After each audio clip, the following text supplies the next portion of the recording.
When Leaders Carry Too Much, Why Decisions Keep Landing with You, by Leslie Rohansi. Have you ever noticed that moment after you step out of a meeting when progress seems to pause until you return? Decisions wait, conversations stall, and capable people hesitate. That's often the first flicker of awareness that decision-making has reorganized itself around you. I've lived this pattern, and I think we've all experienced it in some ways in our lives. I see it repeatedly in the leaders I coach, too. These are not weak or inexperienced leaders. They are trusted, competent, and deeply conscientious. But how does this pattern form in the first place? It's typically not through a single misstep, but through a series of small, reasonable choices that accumulate over time. That extra check-in, the decision you tidy up, one risk you absorb so no one else has to, that moment where stepping in feels safer than stepping back. It becomes the way we do the work, and over time that solidifies into your team's unspoken operating system. No one sets out with the intention to disempower anyone or to become an indispensable bottleneck, yet many leaders become the place where everyone's fear comes to rest. This isn't a delegation failure. It's a signal that fear is moving through your system, and you've become the reliable container for it. The story we're telling.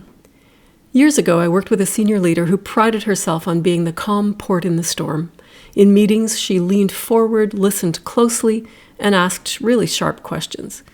When something felt unresolved, she stepped in, often with a sentence that began, "Why don't we just?" Her team adored her, and they brought her everything, not because they were incapable, but because over time, they'd learned that clarity would certainly come from her if they waited. She would synthesize, decide, and make it feel safer to wait for her input. They weren't avoiding responsibility, they were responding to a well-worn pattern. She came to our first executive coaching meeting frustrated. "I know I'm not supposed to own all of this," she said, "and yet, when I don't step in, I feel like I'm being negligent." That word matters more than it first appears.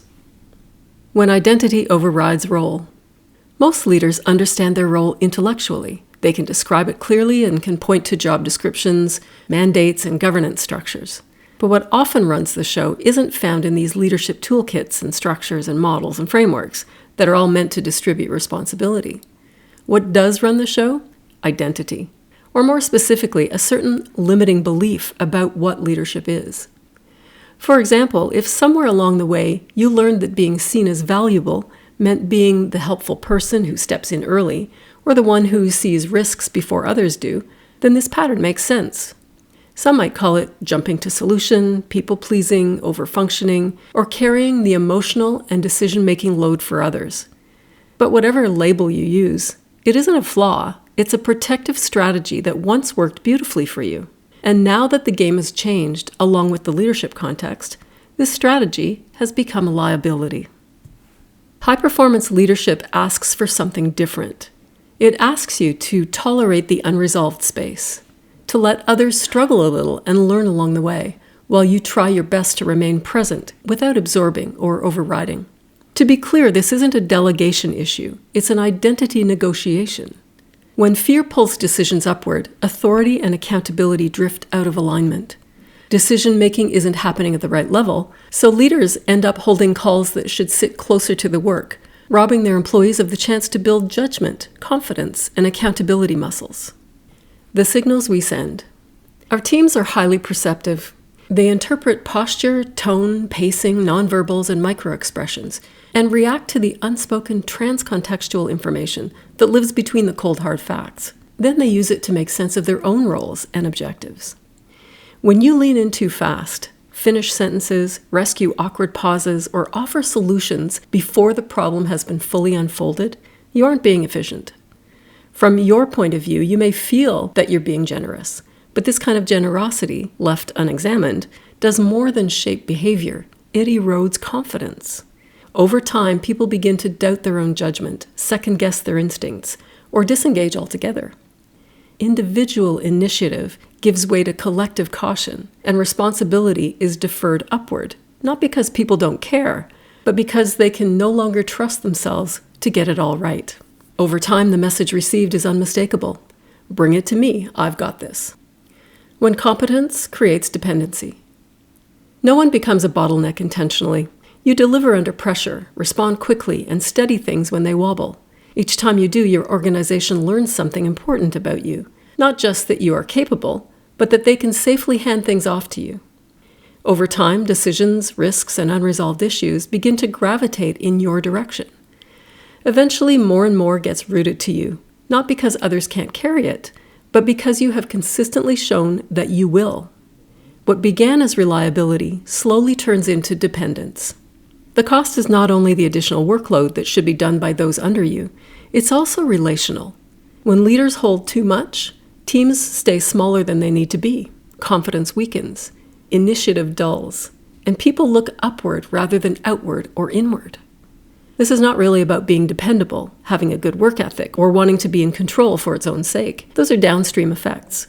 At its core, the pattern is driven by the need to regulate fear and identity, which is why it persists even in highly capable teams.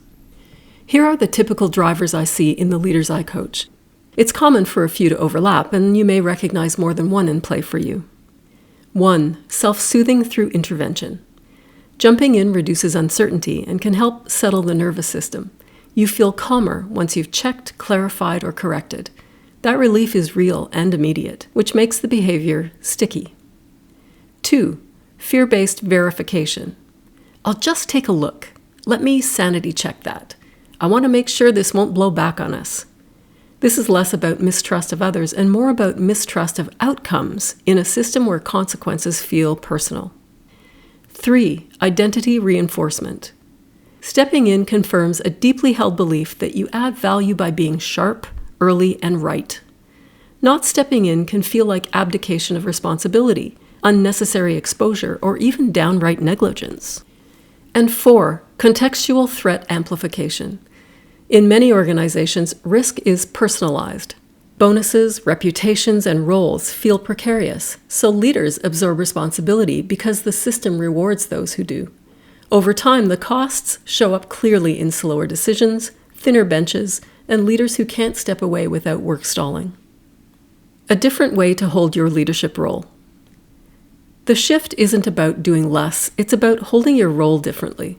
It starts with noticing the moment just before you step in, the breath you take, the urge to tidy things up, the familiar sense that it would be easier if you just handled it yourself. That moment is where the work actually lives. Stay with it. Let the room feel unfinished. Ask a question instead of offering an answer. Sit back in your chair, literally and metaphorically. This is leadership presence, not leadership absence, even if it may feel counterintuitive at first. Your coaching challenge. For the next 5 working days, treat this as an observation practice, not a behavior change exercise. Each day, deliberately observe yourself in action as you move through your workday.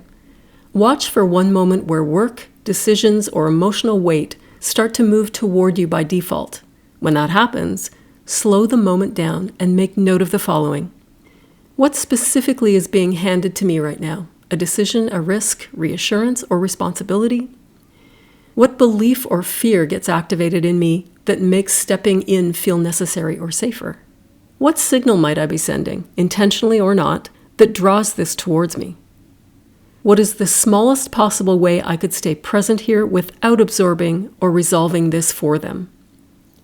Where does this decision or judgment properly belong in the system? And what would help it exist at a lower level instead of with me? Don't intervene or do anything differently yet, just notice.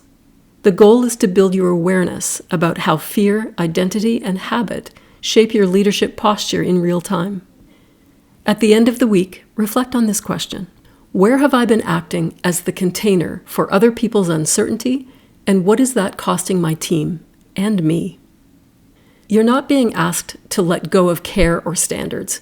You're being invited to decide more consciously what is truly yours to carry. If this pattern feels familiar and you're curious about how to shift it without losing your sense of care and accountability, reach out for a free exploratory executive coaching conversation at leslierohansi.com. Have a smooth day.